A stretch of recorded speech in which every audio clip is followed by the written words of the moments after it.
Magandang araw po sa inyong lahat, mga kapatid at mga followers.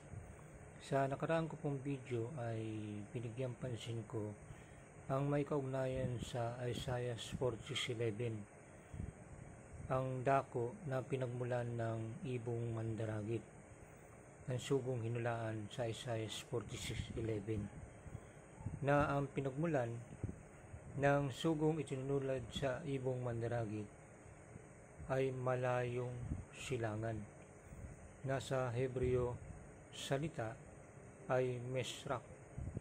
Hindi si Siro ang kinatuparan ng ibong mandaragit sapagkat si Siro ay nagmula sa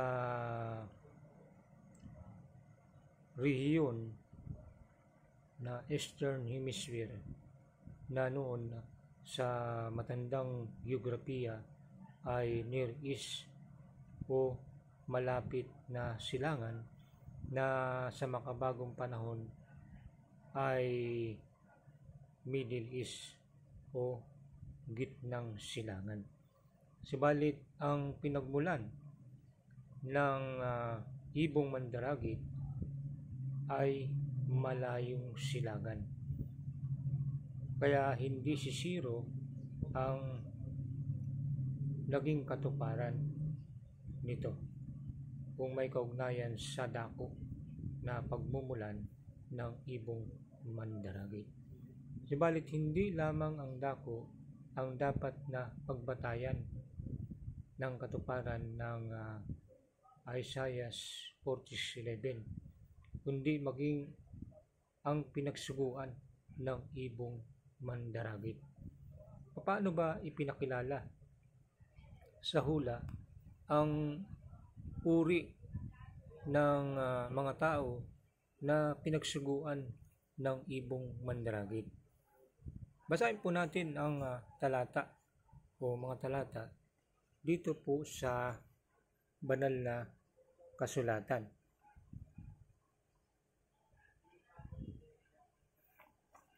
Dito po sa Isaiah 46:12-13, ganito po yung sinasabi.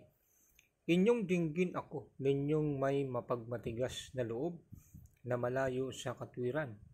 Aking inilalapit ang aking katwiran, hindi maglalaon, at ang aking pagliligtas ay hindi magluluwat. At aking ilalagay ang kaligtasan sa Sion na ukol sa Israel na aking kaluwalhatian. Maliwanag po yung nakasulat. Ang gagampanan ng sugong hinulaan na ibong mandaragit ay ilapit ang katwiran ng Diyos sa mga tao upang maligtas. Ngayon, ang katwiran ng Diyos ay ang Ebanghelyo o mga salita ng Diyos ayon sa Roma 1:16-17. Ang sugong hinulaan ay mangangaral ng Ebanghelyo. Hindi si Siro ang katuparan nito sapagkat hindi kailanman naging gawain ni Siro ang mangaral ng Ebanghelyo, kundi si Felix Y. Manalo ang gumanap ng pangangaral ng Ebanghelyo sa mga tao. Kailangang ilapit ang katwiran ng Diyos sapagkat ang pinagsuguan ay malayo sa katwiran. Hindi ang naging katuparan si Siro sapagkat ang pinagsuguan kay Siro ay mga Hudyo at mga Israelita. Ang mga Israelita po ay hindi malayo sa katwiran sapagkat sa kanila ang tipan, ibinigay ang tipan, gayon din ang kautusan, ang pagkakupkop ng Diyos, at ang kalatian ng Diyos sa kanila ibinigay. Kaya hindi po sila malayo sa katwiran. Subalit, isinugo din ng Diyos si Ciro, pero hindi upang mangaral ng Ebanghelyo. So, ano ang layunin ng pagkakasugo kay Ciro?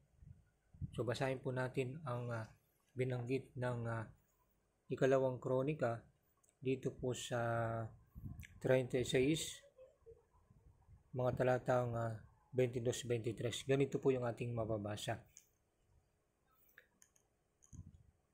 Sa unang taon nga ni Ciro na hari sa Persya, upang ang salita ng Panginoon sa pamamagitan ng bibig ni Jeremias ay maganap, inilos ng Panginoon ang loob ni Ciro na hari sa Persya na siya ay magtanyag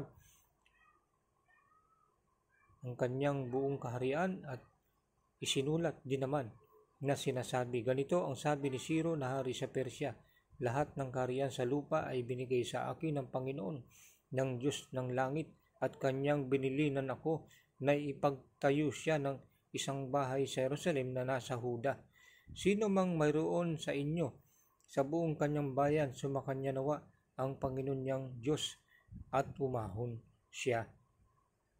Sa makatwid, ang dahilan ng pagkakasugo ng Diyos kay Ciro ay upang itayong muli ang templo sa Jerusalem. Isinugo siya ng Diyos sa mga Hudyo na nooy nagtataglay na ng katwiran ng Diyos, no? Ayon sa Deuteronomio 6:17 hanggang 23. Samantala, ang pinagsuguan ng Diyos sa ibong mandaragit na binabanggit sa Isaiah 46:11 hanggang 13 ay mga taong malayo pa at hiwalay sa katwiran at ilalapit pa lamang ng sugong hinulaan sa kanila. Kaya malinaw po na magkaiba ang pagkakasugo ni kay Ciro at gayon din dito sa hinulaan na sugo na itinulad sa ibong mandaragit. Sa susunod ko pong video ay aalamin naman natin kung sino at nasaan naroon ang mga taong wala sa katwiran o malayo sa katwiran. No, aalamin natin yun upang matiyak kung saan naroon yung pinagsuguan ng ibong mandaragit na kung saan mga uri ng mga tao na malayo sa katwiran. So yan po muna. Sana meron kayong natutunan dito sa aking video. Marami pong salamat. Mag-iingat po tayo. Tiyakin po na kayo po ay nakapagpalo na. Mabuhay po ang Iglesia ni Cristo.